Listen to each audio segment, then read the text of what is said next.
you mentioned the judge, and that reminds me, I had a speculative question or speculative thought about Jesus, who had an emphasis on the spirit of the text versus the text.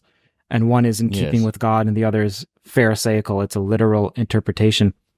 And Yes. Jesus said, you keep with God, you take the spirit. And that to me was more right-brained. And then I wondered, does that mean there's a theological argument for the primacy of the right hemisphere? Well, there is actually, and I make it in The Matter with Things, but it's a long argument, and it needs to reflect on many, many, many things. But I can't wait to read that book, man. but what I would just say is there's an interesting, you know how my vision is that the left hemisphere is either or, but the right hemisphere is sort of both and. Well, the left hemisphere tends to be very given to the letter of the law, as you hinted, but the right hemisphere is able to see that sometimes the letter of the law needs to be respected as well as the kind of spirit of the law, because the spirit of the law is generally what one wants to find, not the letter of it. But if a person has relied on the letter of the law, because that's what it says, then they ought to be given some protection under law, because they did abide by what the letter of the law said. They might find themselves still open to the criticism that they didn't understand the spirit of it. But I think that a wise judge would take both into account, and it's not necessarily one way or the other that they would. I think their judgment would depend on the circumstances and the person and the case before them. I know I want to get to Daigo's question, but you just said, I have to interject with one thought. Pascal, in your book, you mentioned that he had a quotation about the whole point of reason. I believe it was reason, not rationality, but let's imagine it's reason. That the whole point of reason is to realize that there's an infinitude of more important aspects to life than reason.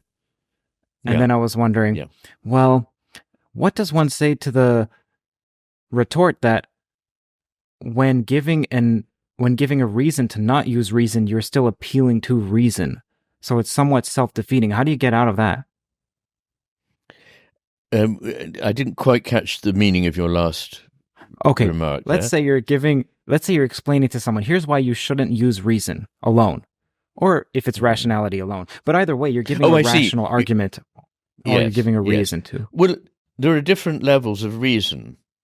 There's a kind of meta level of reason, and I think the meta level, the overarching view that takes in both, is usually the one I would say is best associated, more likely to be associated with the working of the right hemisphere.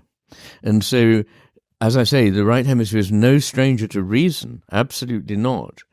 And it would be a big mistake to say that it in any way rejected it, but it's more likely to see the limits of it, because it's able to stand outside of its own viewpoint and see there are things that it doesn't know, which the left hemisphere is very bad at doing. So it thinks, I've got this schema which will solve all my problems. I run them through this mental computer and a solution comes out which is the right answer. And the right hemisphere is going to say, no, there could be many right answers that are not, they're not necessarily compatible with one another, but they might apply in different circumstances at different times with different people. So to see a more nuanced and more complex picture, I think the right hemisphere is the one that would be using elements of reason, and there's nothing wrong with reason in itself, to show the limits of reason. This is really what Pascal was saying, and you've just demonstrated that is okay. He made a distinction between what he called géomètres, geometers, and esprit fin, fine spirits. And he says the fine spirits, by the word fine, he means subtle. So the subtle spirit is different from the slightly bull in the china shop, black and white, hard and fast, inflexible geometric spirit, in which he's saying, you churn away, you do a diagram, and you've got the answer. Whereas the esprit fin, he says, can see things, understand things that can hardly be put into words, but are very, very important. Now, coming from a mathematician, that is a very great mathematician, that's a very important thing to hear. Is this related to, at one point in the book, you referenced that we need to transcend utility? And I always wondered, Well, tongue-in-cheek, what's the use of that? But also, how does one transcend utility? Is this related to it, or is it not related to it? Or is it all related? Because at some point, everything's related. Well, no, it is. It is related, Kurt. But I don't know whether you've got to a chapter where I talk about Shaler's pyramid of values. Shaler was a contemporary of Heidegger's, but died much younger, whom Heidegger called the greatest philosopher in Europe of his age. And he focused on values more than Heidegger. And he had a hierarchy of values, which at the bottom is things that are merely useful or pleasurable, the sort of things that actually any animal would go for. And then there are higher values that transcend those of pure utility. And I think those are the very important values that render us moral beings and give our lives meaning, and that just to be following utility and pleasure is self-defeating. In fact, by doing it very much more than any previous civilization has ever done, we are endangering our very existence as a civilization. We're just grabbing things as they're useful, taking courses of action because they're easy and pleasurable, whereas when a civilization is at its height, it inculcates a spirit of self-denial to a point of, a certain degree of bravery, of courage, of humility, of moral consideration of the value of others, and that this is not the way that we now think.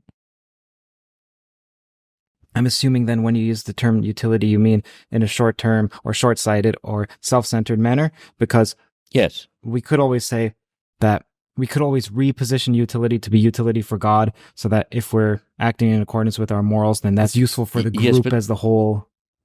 But that would be a terribly debased way of thinking about one's attitude to God. It's rather like the old argument that if you believe that you will go to heaven if you're good, then you're just really basically pursuing a good for yourself.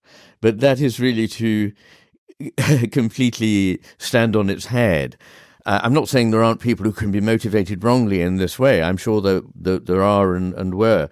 But I'm really saying that a true understanding of morality excludes the idea that you're moral simply in order to get a benefit for yourself.